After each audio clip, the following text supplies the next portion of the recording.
Title: The Last Patient. I used to work night shifts at a city hospital, the kind that always smelled like old bleach and fear. My section was mostly empty, except for one hallway that nurses avoided. Everyone called it the dead wing. They said room 09 was cursed. I never believed in that crap, until the night I went in there. It was raining outside, thunder shaking the windows, when my supervisor called. Room 09's monitor is still on, he said.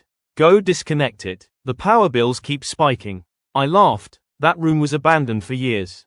But I took my flashlight and went anyway. The hallway lights flickered like they were struggling to stay alive. The deeper I went, the colder it got. When I reached room 09, the door was half open, as if someone was waiting for me. Inside, the room was spotless. Too clean. The sheets looked fresh, the machines plugged in. And then I heard it. Beep, beep, beep. A steady heartbeat echoing through the dark. But the bed was empty. No patient, no shadow, nothing. Just that monitor, flashing like it had a life of its own. I unplugged the cable, but the monitor didn't turn off. It got louder, faster, beep beep beep beep, and then the door behind me slammed shut. I turned around, and froze. Someone was sitting on the bed. A man, pale, thin, wearing a hospital gown. His skin looked burned around the chest, his eyes wide open but dead. He smiled weakly and said, "Please, tell him to stop the treatment." My heart dropped. "What treatment?" I asked. He pointed to the ceiling. I looked up, and saw shapes moving behind the fluorescent panels. Dozens of black hands pressing against the light, like something was trying to crawl through. The man whispered, "They kept me alive for testing. Now, they want you too." Suddenly, his face twitched, his jaw cracked sideways, and his eyes rolled black.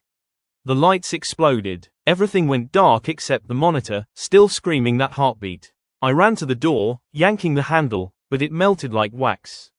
The man started screaming, "Don't let them take your pulse." Then I felt it, cold metal stuck to my chest. ECG wires. The machine now showed 2 heartbeats, one of his, one of mine.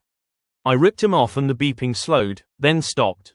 Silence. When I opened my eyes again, it was morning.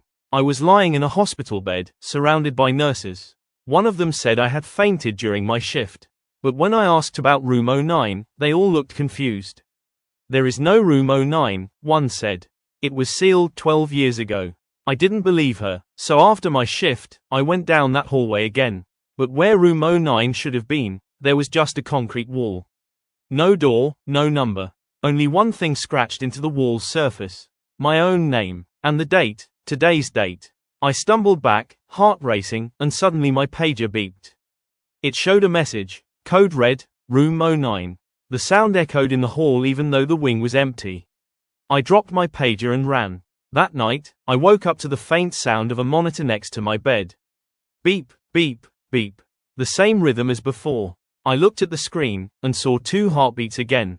Then, from the corner of the room, a voice whispered softly. "Shift change, nurse. It's your turn now."